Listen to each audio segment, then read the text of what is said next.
There is no doubt in my mind that if you're someone who is suffering from gambling addiction, getting into a lasting and sustained recovery, quitting, so to speak, is the number one most important thing you can do for your own well-being. Extracting that toxic behaviour, that addiction from your life will help so many facets, so many aspects of your life and your well-being improve over time.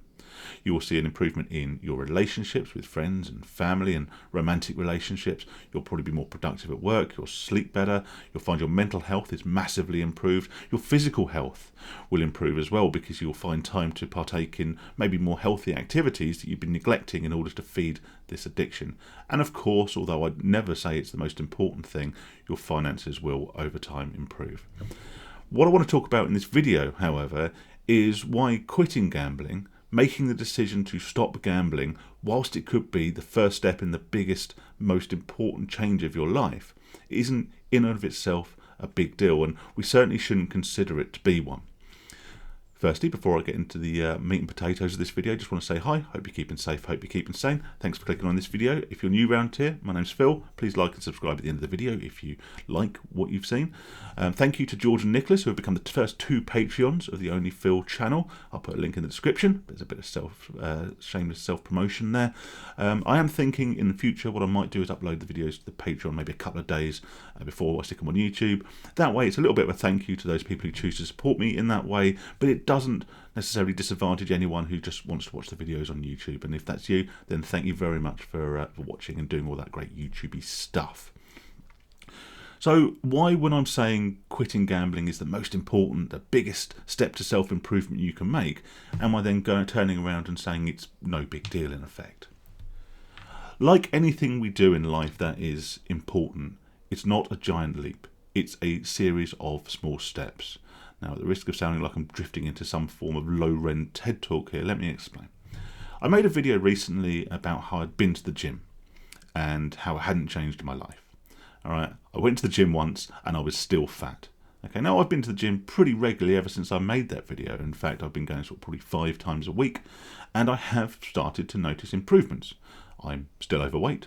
I don't have, 36-inch biceps. Is that possible? Probably not. But I am starting to notice improvements. And this is really what I'm alluding to when it comes to quitting gambling. There should be no fanfare moment. There should be no massive declaration of your desire to quit gambling. Of course, internally, you should commit yourself to the recovery process. You should tell yourself, I'm never gambling again. But realistically, that in and of itself makes no impact to your life whatsoever. Merely declaring that you're quitting gambling and you're no longer gambling does nothing. What do you need to do? You need to not gamble. There isn't a magic switch that we can click that suddenly changes our status from, degenerate gambling addict to, recovered, reformed human being. I'm somewhere between the two. It's a path, in the same way that I'm maybe not super fat, unhealthy Phil, but I'm certainly not, buff, super fit, athletic Phil. I'm somewhere on that path. And we can do ourselves, in many ways, a massive disservice by making the decision to quit such a substantial milestone in our life. It will only ever become a substantial milestone in our life, retrospectively, once we've actually started to make the improvements and started to repair the damage we've caused through our consistent cycle of addictive behaviour. In the same way that my consistent cycle of drinking too much beer, eating too many kebabs and not getting off my fat, lazy arse every day had led me to become the bloated, red-faced, out-of-shape Phil that I was. There's no me declaring, I'm going to the gym and I'm going on a diet. It hasn't changed me. I'm still exactly the same person I was 5 minutes before I made this massive declaration. So yes, it's a massive milestone, but don't dwell on it. And for whatever you do, for the love of whatever, all right, don't make it publicly a big thing. Communication is absolutely critical, I believe, in the recovery process. You do need to talk to people. You need to talk to those closest to you. Not always the most comfortable conversations. You don't have to speak to everyone that you know, but the more people you can speak to, not only does it lift the weight of secrecy on which gambling addiction thrives, it also helps you to start building a support network around you, people who are actively looking out for you to ensure that you don't lapse or relapse, but also people you can talk to maybe when you're experiencing negative emotions or you are experiencing those urges. So communication is key. But what we don't need to do is declare to the world our intentions. I'm sure anyone here who uses social media on any kind of frequent basis has seen people who make massive declarations on Facebook or whatever, only then to fall at the first or second hurdle and never fulfill their initial objectives. Now, this could be something like we're talking about here, recovery from addictions. It could be New Year's resolutions, people who say they're going to stop drinking, quit smoking, start running every day, or they're going to enter a marathon and they're going to train every day to partake in this marathon. We've all seen people who do this and say, right, today is the first day of the rest of my life. But we need to internalise these feelings. We need to internalise this motivation. We need to internalise this focus on a goal, because as soon as we externalise it, what happens is we do, by proxy, get a hit of dopamine.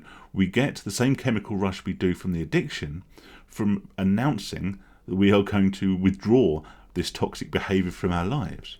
You've seen it. Like I say, if someone says, New Year, I want to quit smoking, and they get so much support, so much love, so many heart icons, so many smiley faces, so many thumbs up, so many you go, yeah, brilliant, well done. Here's positive affirmation for, at that juncture, doing absolutely nothing. And so once you've declared to the world that you're going to run the marathon, 50% of the motivation to run the marathon you've already received in the terms of positive feedback and the endorphins that you're getting from that peer support, but you've not achieved anything yet. So don't. Yes, by all means, draw a line under it, say today is the day, but just start taking those small steps. It's not a giant leap. It's not, ironically, a sprint. It is indeed a marathon. You can't do anything now magically to fix everything. What you can do is not gamble today. That's all you can do, in fact. That's the only thing in your power at this point to aid your recovery and to aid the improvement of your life, is literally, for today, I shall not gamble. And that's, I think, one of the underlying cornerstones of the 12-step recovery process, where you just say, look, for today, I shall not gamble. Because that is all you can do. In the same way, there's nothing I can do, there's no switch I can flick to become thin, athletic, buff Phil. All I can do is pack my gym bag, go to the gym for an hour and a half, rather than go to the pub for an hour and a half. That's all I can do today. I can't, like I say, no magic switch, no overnight transformation, and any attempt to make this into a bigger deal than it is in the immediate term will possibly undermine the actual process itself by giving you a reward for achieving nothing.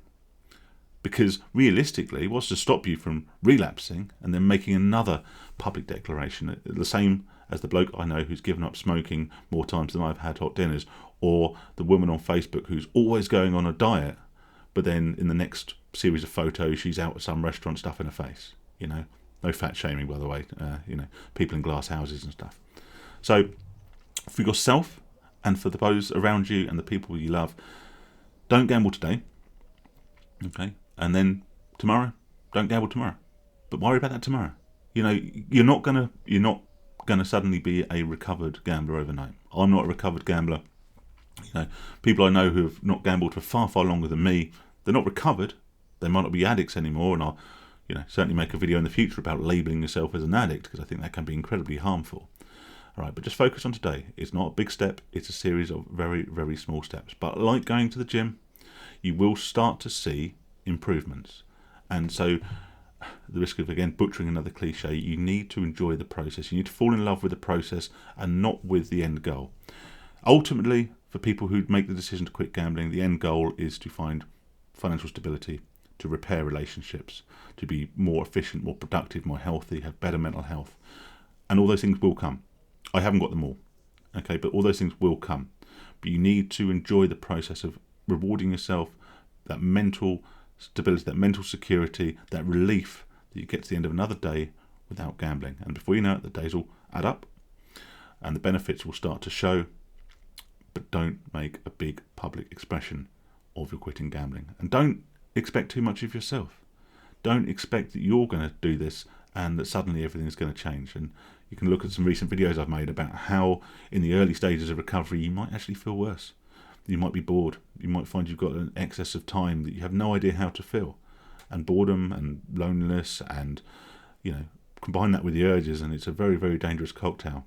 But you can still get that satisfaction at the end of each day where you haven't gambled and you've taken one small step on the road to your ultimate goal of freedom, sanity, and financial stability.